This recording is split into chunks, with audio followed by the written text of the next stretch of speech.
అందరికీ good morning. అందరికీ శుభోదయం. సో, ఈరోజు మదనపల్లికి సంబంధించి స్టాక్ ఎంత మాత్రం దిగింది, ఏమి ఎట్లనో మీకు ఈ వీడియోలో తెలియజేస్తాను. నేటితో పోల్చుకుంటే ఈవెన్ కలికిరి మార్కెట్ అయితే పర్లేదు, ధర అయితే పెరిగింది. కలికిరి మార్కెట్లో దాదాపుగా నేటితో పోల్చుకుంటే ఒక రూ. 90 వరకు ధర అయితే పెరిగింది. కేవలం కొన్ని మండీలు ఇంకా మాత్రమే మనకైతే ఇన్ఫర్మేషన్ అయితే వస్తుంది. రిమైనింగ్ మండీల్లో దీనికంటే తక్కువ ధరలే ఉండొచ్చు, లేదా దీని నుంచి ఎక్కువ ధరలే ఉండొచ్చు. కలికిరి మాత్రం దయచేసి గుర్తుపెట్టుకోండి. ఈ కలికిరి మార్కెట్లో ఉండే రేట్లు మదనపల్లి మార్కెట్లో ఒక్కొక్కసారి ఉంటాయి, ఒక్కొక్కసారి ఉండవు. మీకు కూడా తెలిసిన విషయమే. ఇంకా మదనపల్లికి సంబంధించి అంటే స్టాక్ ఎంత మాత్రం వచ్చింది, ఏమి ఎట్లా అనేది మీకు వీడియోలో తెలియజేసాను.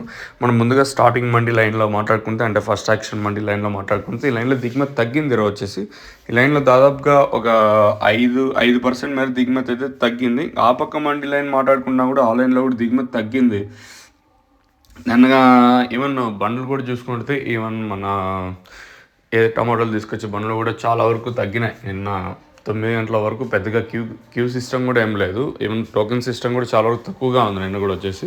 సో ఈరోజు అయితే దిగుమతి అయితే తగ్గింది. మళ్ళీ రేపు దిగుమతులు పెరిగితే ఆటోమేటిక్గా మార్కెట్ ఏమైనా డౌన్ అయ్యే ఛాన్స్ ఉంటుందనేది చూడాలి. ప్రస్తుతానికైతే దిగుమతి అయితే ఒక 5-10% మేర నేటితో పోల్చుకుని దిగుమతి తగ్గింది ఈరోజు వచ్చేసి.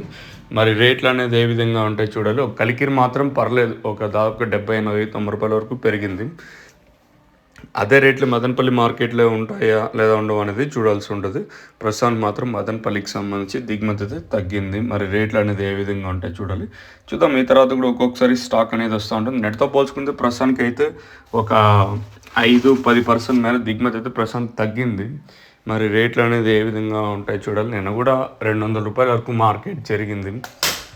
మరి అదే రేట్లే ఉంటాయని చూడాలి. ఇంక నోవా కాంబో వచ్చేసి ప్రజెంట్ మదనపల్లికి ఆదర్ ఫర్టిలైజర్స్లో అవైలబుల్గా ఉంది. ఇంక అంగళ్ళు, సిరి ట్రేడర్స్, తర్వాత వెంకటేశ్వర ఫర్టిలైజర్స్, తర్వాత Rythu Mitra Organics, Bharat current pump పక్కన అయితే అవైలబుల్.